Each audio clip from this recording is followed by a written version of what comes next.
This is Keith Helwig from Cops Corrections Videos. Today I'd like to bring up the subject of promotions and how it affects an individual. Now, I'm speaking from personal experience.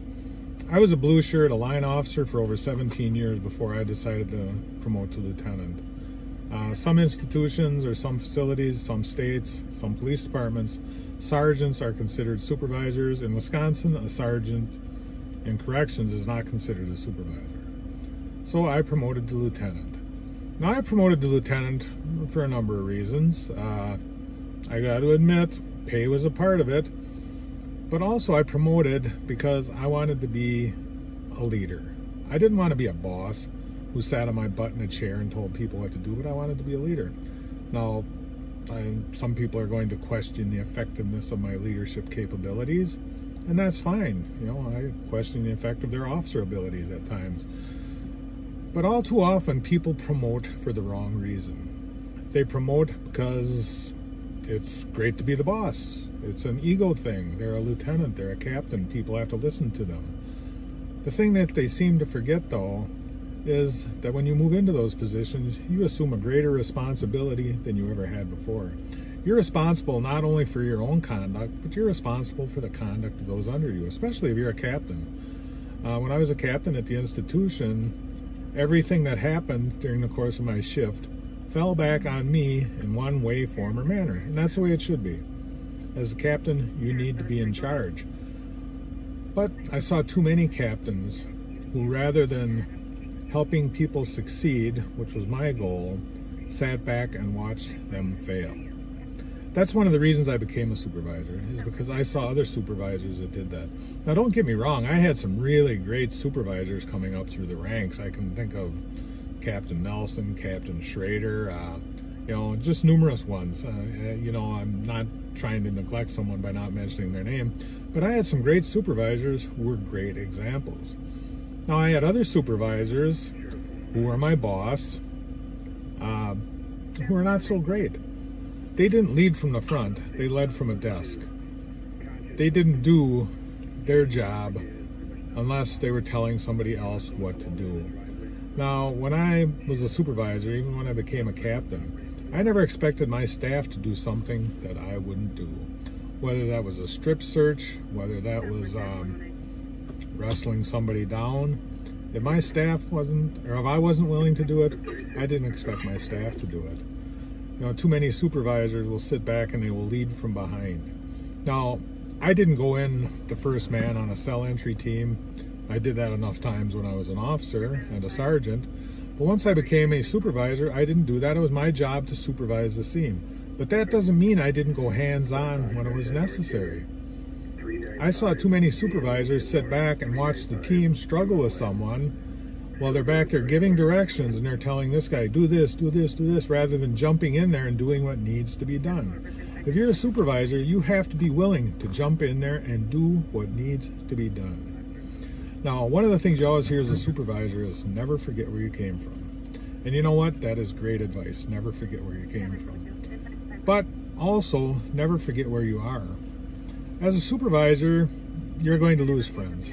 There are going to be people that you're friends with while you're a blue shirt, who, once you put on that white shirt, all of a sudden there's an invisible line that you've crossed, and they just aren't going to want to be friends in the same way that they were before. I lost some friends when I became a supervisor, and it wasn't because of my actions or anything else. It was simply because I was a supervisor. In Wisconsin, in particular, at the time I promoted, there was a very strong union, which was eliminated by the Foolish Act 10. But there was a vast division between blue shirts and white shirts. If you were a white shirt, you weren't supposed to associate with the blue shirts. If you were a blue shirt, you weren't supposed to have anything to do with the white shirts. Now, I'd been a blue shirt for 17 years, so I made a lot of friends, and a lot of them stayed my friend after I became a white shirt. But there were a number of them who just kind of fell to the side and really didn't want anything to do with me. You know, I have a group of friends now, and they were all officers and sergeants that worked under me. We get together for breakfast once or twice a month. We have a great time talking things over. Some of them still call me captain, you know, and that's fine. It's a sign of respect. Most of them call me Keith. I don't have any problem. I don't have any problem. I didn't do it for ego. I did it to be an example to others. I did it to kind of show people that, you know, even supervisors are human. Now, when I say don't forget where you are, you need to remember that once you promote, you're in a position of greater responsibility. You are responsible for the actions of those officers under you. Now, before you become a supervisor, one of the things you need to think about is, do you know the policies and procedures? Do you know the rules and regulations? Are you willing to enforce them, even though the person may be a good friend of yours? Are you willing to have someone terminated because they've grossly violated policies, even though they're a friend of yours? That happened to me during the course of my career. And I'll tell you what, it broke my heart every time it happened. Anytime I had to terminate somebody. Are you willing to hand down a 30-day suspension to somebody for misconduct? You know, are you willing to contact the local law enforcement authorities if you're working in a prison about somebody who may have committed a crime? These are all things you need to consider before you promote. Are you willing to do that? You're not being a rat when you do that when you're a captain. You're doing your job. You're not being a rat when you do that when you're a supervisor, whether it's a sergeant or a lieutenant. You're doing your job. That's a part of the job nobody likes to think about. Now, I liked being a captain because basically I was a line captain. I didn't ride a desk. I was a line captain, so if something was happening, I was there while it was happening, or I was called there while it was happening, and I got mixed up in it, and I enjoyed that. It put me back where I was supposed to be. You know, even though I was a captain, I was considering myself an officer first and a captain second. I had my responsibilities to do as a captain, and I upheld those responsibilities. But unfortunately, upper management, particularly in my last institution, decided that they wanted their supervisors to be headhunters. Well, I'm not a headhunter. I never was a headhunter. I never will be a headhunter.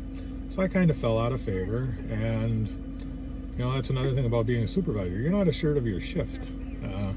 I was called in. I was a first shift commander. I was called in and told that I no longer fulfilled the security director's idea of what a supervisor on first shifts would be. So I started third shift immediately in 2 weeks. Didn't matter that I had my vacations all scheduled around my rotating days off, because all that changed. But that's what they can do to you when you're a supervisor. You know, I guess I think if I had to do it all over again, would I promote? You know, I enjoyed being a lieutenant. When I first started, there was a group of lieutenants and captains, and we were a tight group. You know, and that's another thing you have to think about. When you're an officer, particularly at the last institution I was at, where there's over 300 other officers, if you called in sick, there was always somebody to take their place.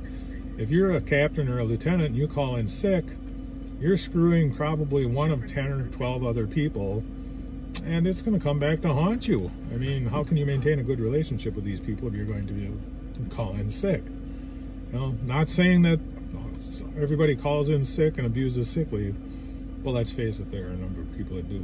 When you're a supervisor, you can't afford to violate sick leave, to abuse sick leave, because it's going to affect somebody on a personal level that you have to deal with every single day. So, you know, before you become a supervisor, think twice. Think about what your role is now. Think about what your role is going to be then. Are you willing to sacrifice friendships? Are you willing to possibly having to fire someone who's a friend of yours? You know, I always told people when I had to terminate them that they were being terminated on their performance at work. That didn't mean they weren't still a good person. That just meant that this job wasn't right for them. You know, as a supervisor, you have to have empathy, but you also have to enforce discipline. So if you're thinking of promoting, really think of all the responsibilities that go with it. Not just the pay, not just the title, but everything. Until next time, this is Keith Helwig from Cops Corrections Videos. Stay safe and watch your back.